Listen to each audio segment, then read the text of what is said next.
Hello there. How's everybody doing? I'm down in the basement here, giving you a little review of my surroundings. This is my workshop. Some of you know I'm a pretty avid woodworker. I described that in my intro video. This is my workshop. Got some awesome tools down here, like a bandsaw and an air compressor and a variety of tools. And there's the beast, the big table saw, and a planer and a chop box and various things over here. Some projects that I'm working on. These are brackets for a shelf unit. Those are the brackets. There's the shelves. They're beautiful cherry. And here's a project my daughter and I are working on. So I'm down here getting ready to tell you a little bit about negative reinforcement. So I'm going to try to clear up any confusion about negative reinforcement. One of the most misunderstood concepts in learning behavior, and hopefully this will remove any confusion you have. So negative reinforcement describes a situation where the removal, postponement, delay, or prevention of some event makes that the behavior that produces that removal, or prevention, or escape, or postponement more likely in similar situations. So I want to illustrate some instances of negative reinforcement, not arranged by anyone, but just present in the world. And I'm going to be putting on an Oscar-worthy performance, and then I'll talk about it. So here's the scenes. I'll be demonstrating how to sand a piece of wood. So I got some Band of Horses on.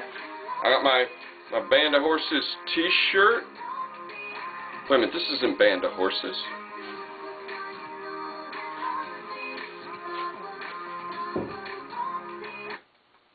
That was Lady Gaga. I don't know where that came from. I have no idea where that song came from. Why is that song on my playlist? This is much better. Okay, so I'm ready to go. How about you? Alright, I'll be back in a second and we'll talk about this. Negative reinforcement, take 3. Action! Hello! Today I'm going to show you how to sand a piece of wood properly. What you need for this is a piece of wood that needs sanding. You need a piece of sandpaper and the sanding block. This is just a little old piece of wood that I like to use for a sanding block. Then you need a place to do the sanding. Alright, let me just remove these items so that I have a workspace.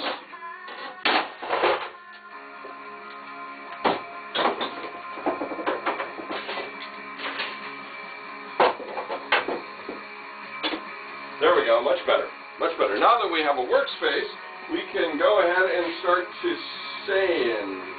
It's still a mess. There's all this sawdust, so why don't we get rid of some of it, but now it's on the floor. Is there a way that I could remove the sawdust without... Oh! I have a vacuum cleaner! Yes! Boy, that vacuum cleaner is loud! I don't know if you can hear me, I hope you can see me, but this is really a loud thing. It like almost hurts my ears. I wonder if I can eliminate sound somehow. Oh! Yes! I can eliminate the sound by putting on some earbuds. I'll be right back.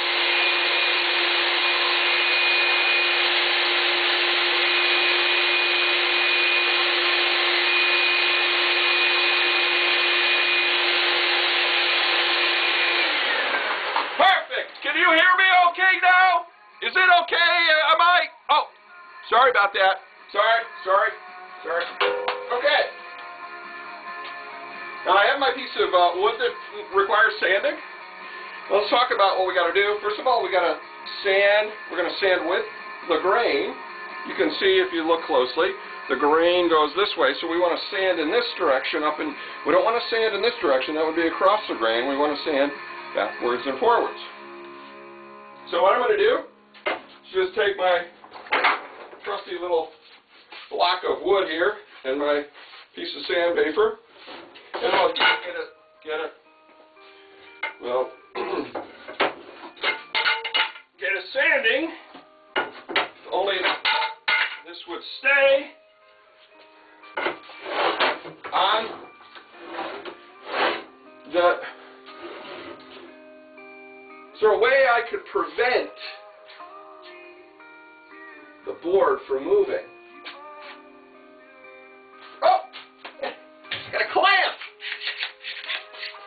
I will clamp the board, and therefore it doesn't move. So, now we can do a little bit of sanding. And remember, we want to go with the grain. We don't want to go against the grain. We want to go with the grain. And periodically, what you want to do is you want to make sure that you're removing the material that you're producing. So you want, oh! Oh! Ugh! Oh! Got a huge splinter. A huge splinter. So let me get that out of here. Just going to come in here. I don't know if you can see that splinter. I'm just going to pull it right out. Oh, there we go. Ooh, much better. Much better. Better. Why do I think that I could not get splinters? Is there a way that I could not get splinters? Is there a way that I could prevent getting splinters? Right. If I put gloves on while I'm working, I prevent getting splinters. Whoa. All right. So now we got our gloves, now we got our clamp, now we got our sawdust, and we're ready to go. We're doing our sanding. Again, you need to periodically clean off the material. My Band of Horses shirt! It's ruined!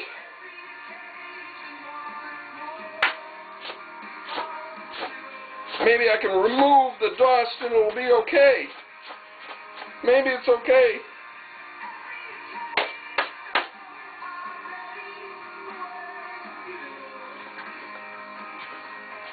Why didn't I put on a work shirt?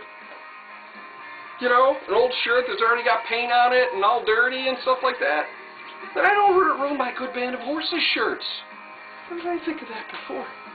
All right, got my work shirt on. Got my my Band of Horses shirt is now protected. We can get back to our sanding. And again, as I said, as you're sanding, you're going to be removing material, creating some sawdust. So you got to periodically get down there. What the heck is this? We got to get that out of the way. We got to get down there and check it out and you know, see what's. Oh! Dust in the eye! Oh! That hurts. That hurts. It's like little needles in my eyes. I got it.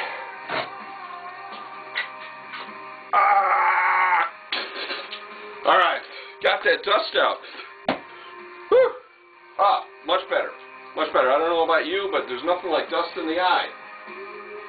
So how can I need to brush it off. I need to look close. Oh, I know how I can prevent dust in my eye. There we go. Yeah, that would be perfect. Perfect. So, now, I got my sanding block. I got my board, I got my glasses, I got my work shirt, I got my gloves. I'm good to go. This is how you properly sand a board. Thank you very much. Okay, so what did you think of that little presentation? It was Oscar-worthy, wasn't it? Yes? Do I hear applause in the audience? Okay, well, maybe it was a little cheesy, but hopefully you saw some instances of negative reinforcement. We can talk about them a little bit, and I'll try to be explicit about them. So let me start by saying that, I have something on the board here that's not relevant to learning and conditioning. It's relevant maybe to statistics, but I need to get it out of the way. I need to remove it. So,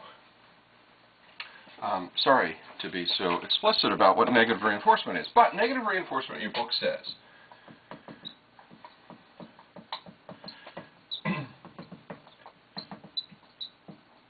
is behavior increases, reinforcement.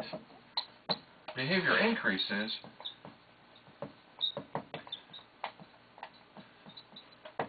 because it produces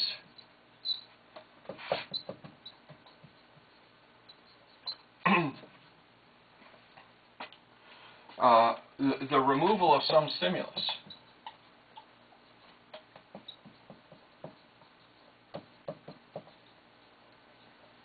Okay?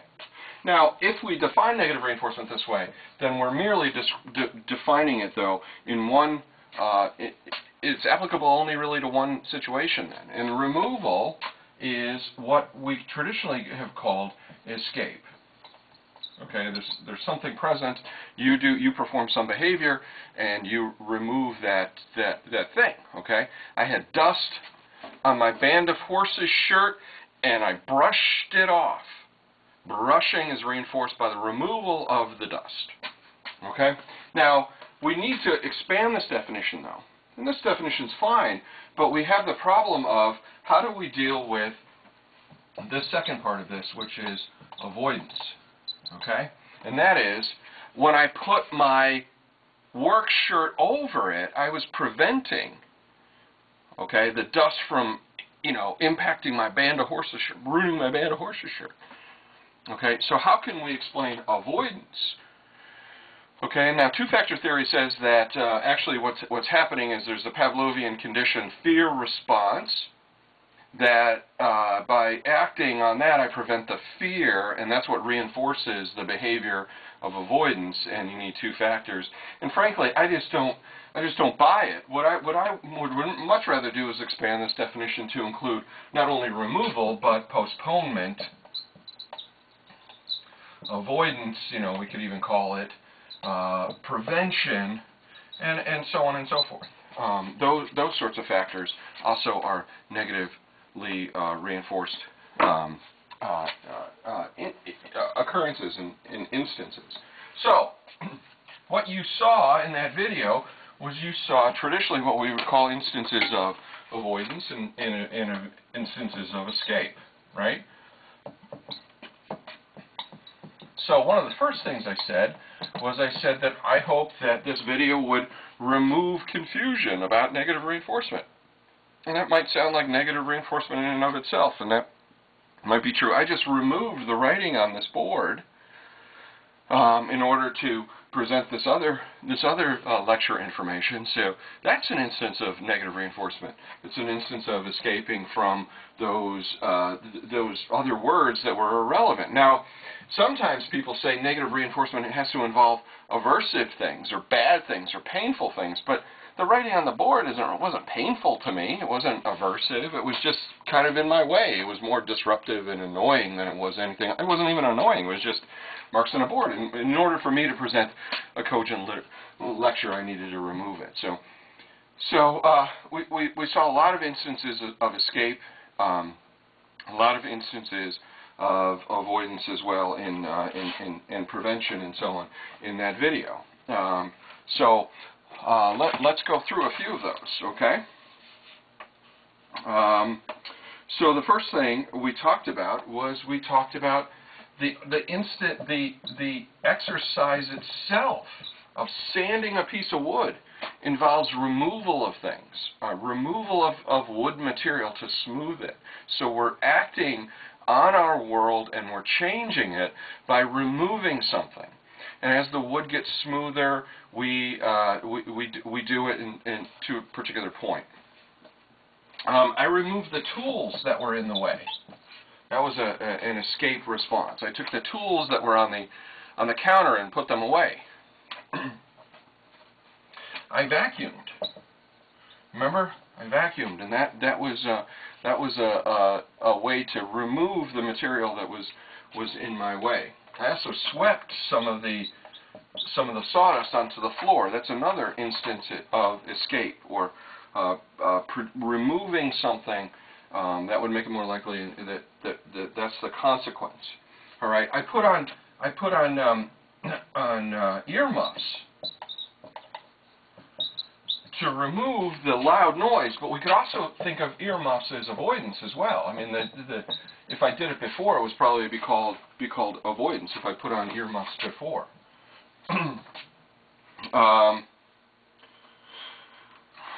I did things like brush off my shirt, my Band of Horses shirt. I also, but then I put on a work shirt to prevent or avoid my Band of Horses shirt from getting dirty. Okay? I pulled out a splinter, but then I put work gloves on to prevent getting another splinter. I used saline solution to get dust out of my eye, but then I put on glasses to prevent that from happening in the future. So all of these are instances of, I also used the clamp, right? The clamp was avoiding me from the board coming off the paper. So just a ton of circumstances and situations that you know were illustrated. Negative reinforcement was illustrated in there.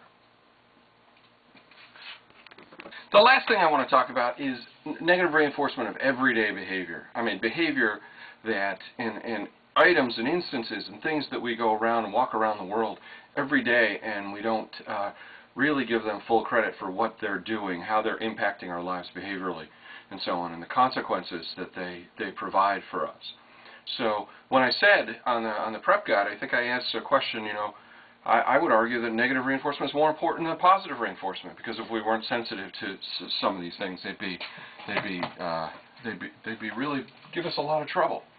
We saw some everyday things, right? Even in the example in the video of the sanding, we saw saline solution. Saline removes things from contacts and from eyes to and the operative consequence is the removal of this thing.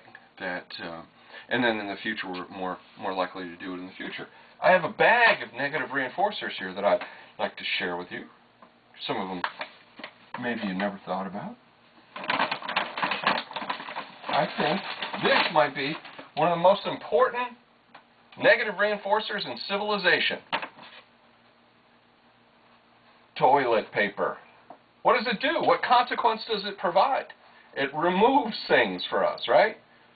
It takes stuff away that we don't want. Now, we could probably talk about the aversive stimuli that toilet paper removes, but this might be one of the more important negative reinforcers in our world, in our days. Here's another negative reinforcer. Everybody, hey, you know what that is, right? That's toothpaste. Removes odors, removes foods, removes stains, and so on and so forth. Ever have a sunburn? You don't put this on because you want to smell good or because it's nice. You want to remove the pain of a sunburn. We use aloe vera to treat sunburns. Don't smell too good. Yeah, we want to remove the smell. Yeah, this is suave, powder, flavor, smell, or whatever. There's another negative reinforcer. The most important invention of the 20th century. Ibuprofen. It's the magical drug. Can you see that? The lighting's not very good, is it? Let me put it over here. Okay? Ibuprofen tablets. These remove headaches. They remove pain. They actually do remove something. They remove swelling in joints and so on. Critical. Critical.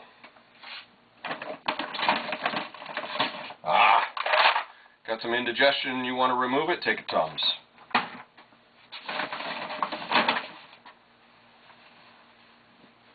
You're wet?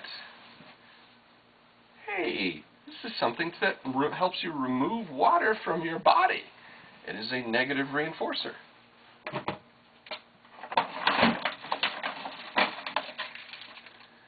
Can't do dishes without one of these, right? Get all those food particles off the plates and trays and so on. This will really help you with removing things. Ever get stuff stuck in your teeth and you need a little bit of help? Dental floss is a negative reinforcer as far as I'm concerned. Got a broken nail? Got a long nail that's getting hung up on everything? You just clip it off with a little set of clippers, right? Negative reinforcement, removing something. This one may be, maybe not suitable for mixed company, but this is a negative reinforcer. It is. Okay. Why isn't this a negative reinforcer? It could be a negative reinforcer if you're on fire and it puts out the fire. But this is not a negative reinforcer. It's not a negative reinforcer because it removes thirst. Thirst, as far as I'm concerned, is an intervening variable. We're not talking about removing thirst.